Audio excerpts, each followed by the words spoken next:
Hello, class. My name is Marcel Casey. This week's topic is human resources. The airline I'm covering is Alaska Airlines. Okay, so Alaska Airlines is actually, and not surprising, named one of the safest airlines in the world. Um, just a brief history that I don't have here on the slide. Um, I know that there was an aircraft crash um, that had mostly Alaska employees on board. It was coming from Mexico, made a stop in Los Angeles, going to Seattle, and and unfortunately, it was a maintenance issue that resulted in the aircraft going invert and crashing into the ocean. Okay, so here's a quick overview of what I found online about Alaska Airlines human resources. And it says that obviously they've been named among the top 20 safest airlines in the world, and that's for 2019 airlineratings.com website. They're committed to safety as their number one top priority, and they're firmly ingrained in their culture as they're personally committed to safety for guests and one another. Um, some of the important factors that they put into the airline ratings is that what they do is they go through audits from the aviation governing bodies and lead associations, and the government audits, which they look at the fleet age and airlines crash and serious incident records from the past.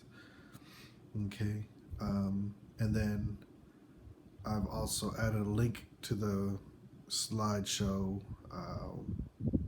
once it's submitted. Okay, their safety culture apparently talks about their guests, the employees always coming first, and they want to make sure that all guests and passengers feel welcome and great by themselves when they book through Alaska Airlines. It says here, we take a layered approach to safety, which starts with the requirement that all employees and guests wear a face mask or covering through the airport and on board. This requirement applies even if you are fully vaccinated. So just like the basic stuff, I know that I live in Texas and majority of the places don't even wear masks anymore. I still do because obviously I want to make sure that I'm safe. But that's a whole nother topic there. But wearing your mask and making sure you're in compliance with federal mandated regulations is important. And they have a long history working with Boeing to advance aviation technology, safety, and fuel efficiency, public affairs and sustainability. And Alaska Airlines flies to some of the most beautiful and geographically diverse regions in the world, and we are committed to finding ways to reduce climate impacts across our nation.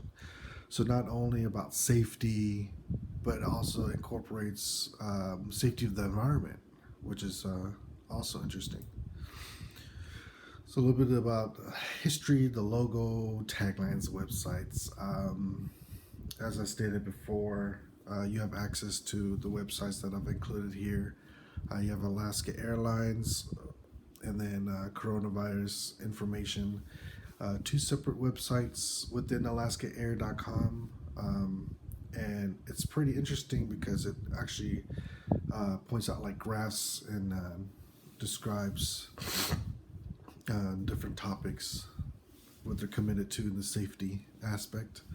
Alaska Airlines has been flying for over 85 years. It's actually the people that make Alaska who they are today,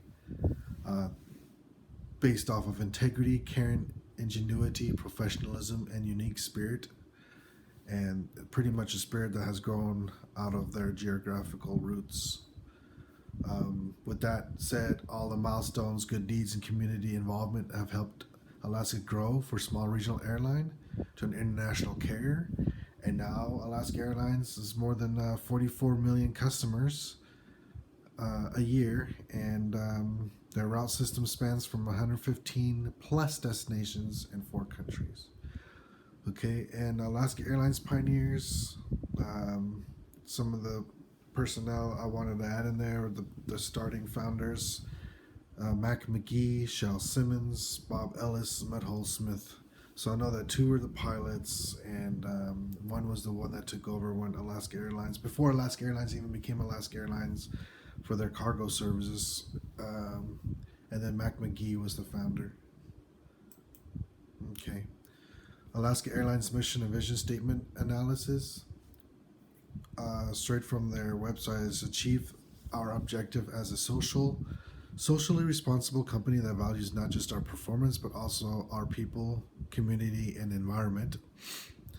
The top 2 are improving communities and exceeding expectations as their mission statement. And then for their vision statement is to be one of the most respected U.S. airlines by our customers, employees, and shareholders. And their top 2 are to be most respected and by customers, employees, and shareholders. And the core values comprise of people, community, environment.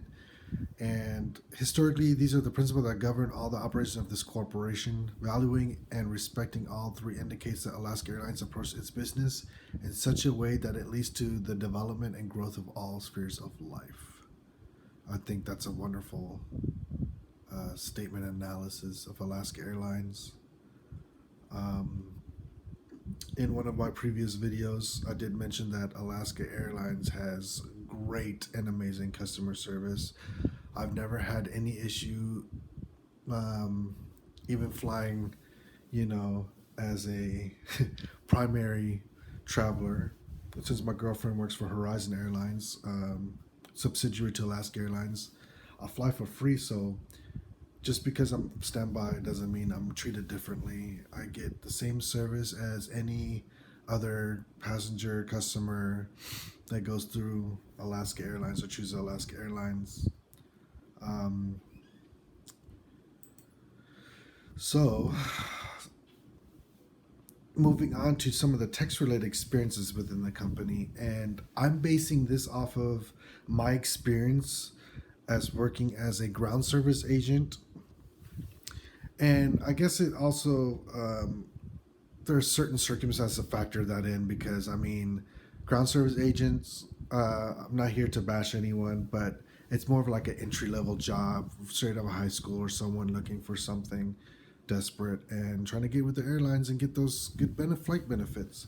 But I've already had leadership under my belt in the military, and based off from what I saw in the textbook reading, and this is from page 152 to 159, talking about leadership and disciplinary problems and evaluating employees, is that yes, leadership is always important. Does not matter what scope of trade you're in, what business you're working, who you're working for, what you do. Leadership is always a must. But it also comes down to selecting the proper people or personnel to hold those positions that are actually, how could I say this, trained and experienced. Okay. Like I said, with my leadership experience prior to joining Horizon Airlines or working for Alaska Airlines, both companies, and like leadership quality. They had the quantity, but not the quality, okay? Disciplinary problems and evaluating employees was a whole different level from my perspective. I think that there are ways that they can improve when it comes to employees and dealing with disciplinary problems or evaluating employees, because there are many times that I believe that they could have chosen a different approach to the situation, and it's a lot more finger pointing, and instead of trying to get to the root cause of the problem. And with the lack of leadership experience, that made it difficult to, you know, work with your leadership. So most of the time it's just pretty much just like, okay, I'm showing up to work, I'm going to do my job. If something happens or occurs, it's kind of like, what can you do? You just drive on, move forward. But I mean, with that said, it also brings down morale within the company because you might have an individual that might be in the same situation as you, but might not come across any disciplinary problems, or when it comes down to evaluating employees, there might be something small that you made a mistake, did some retraining, um, you owned up to it, but when it comes down to getting that promotion or moving up in the company, then it's frowned upon, or you're looked down at because, oh, it was a small mistake, but apparently taking ownership wasn't good enough and fixing the problem. So if I could take anything out of and explain to everyone my experiences related to Alaska and Horizon Airlines within the company, they can do a little bit of improvising and improving on leadership. So that's all for Alaska Airlines Human Resources, and hope you enjoyed watching this video. And I apologize once again that I'm not in the video. I've been trying to figure out how to use this cultural program. So if anyone could help me, it would be nice and greatly appreciated. Thank you very much.